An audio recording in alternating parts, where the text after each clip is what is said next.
असां हाणे मिस्टर नरेश उदाणी खे ऐं घनश्याम सागर खे सॾु कंदासीं, जेके अहमदाबाद मां ख़ासि मुंहिंजे चवण ते आया आहिनि।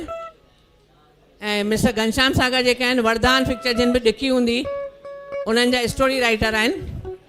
ऐं मिस्टर उदाणी जेके आहिनि उहे डायरेक्टर आहिनि। वरदान फिल्म जिन ॾिठी हूंदी तिन खे ख़बर आहे, जिन न ॾिठी हूंदी उहे ॾिसनि ऐं ज़रूरु ॾिसनि। बेटी बचाओ बेटी पढ़ाओ, इहो ई उन्हनि जो आहे हिन में मॉरल। त महिरबानी करे उहा ज़रूरु ॾिसिजो, पंहिंजे पंहिंजे एरिया में हलाइजो पिक्चर। इन करे हाणे असां पहिरीं नरेश उदाणी जे बुक जो महूरत कंदासीं। नालो चंड घुरायां ज़मीन ते। हिन जो कहिड़ो छा हिननि जो सोच आहे, छा आहे ख़बर न आहे मूंखे। गज़लनि जो मजमू आहे। असां ॻाईंदड़नि खे ॾींदासीं त उन्हनि मां गज़ल करे कंपोज़ करे ॻाईंदा ज़रूरु।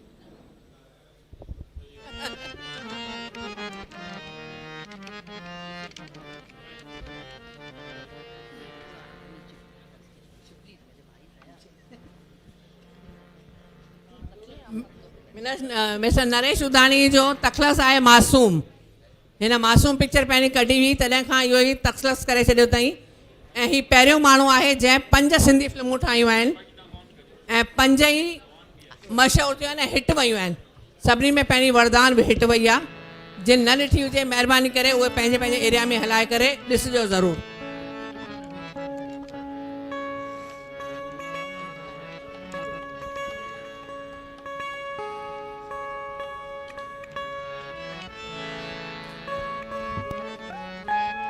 नरेश जी सदाईं पंहिंजो किताबनि जो महूरत अहमदाबाद में कंदा। हिन दफ़े असां हिननि खे हिते घुरायो आहे ऐं सीता सुंदर में फ़ख़ुरु थींदो आहे सभिनी खे जेको पंहिंजे किताब जो महूरत कंदो आहे ऐं तंहिंखां पोइ 10-12 किताब कढी छॾींदो आहे।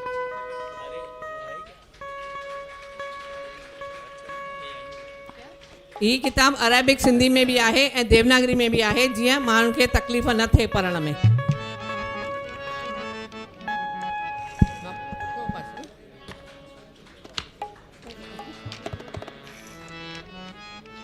चंड घुरायां ज़मीन ते टाइटिल ई अहिड़ो आहे जेको लॻे थो भई यकदमि जल्दी किताब पढ़णु खपे। शाइर छा सोचे करे कयो आहे उहा अञा असांखे पढ़ण खां पोइ ख़बर पवंदी। त चंड खे हेठि घुरायूं त असां चंड ते हलूं सभु ॼणा। हा, उते सिंधी घर ठाहिया हूंदासीं त असां ॻाईंदड़ हलंदासीं न मथे पोइ। हली वियो।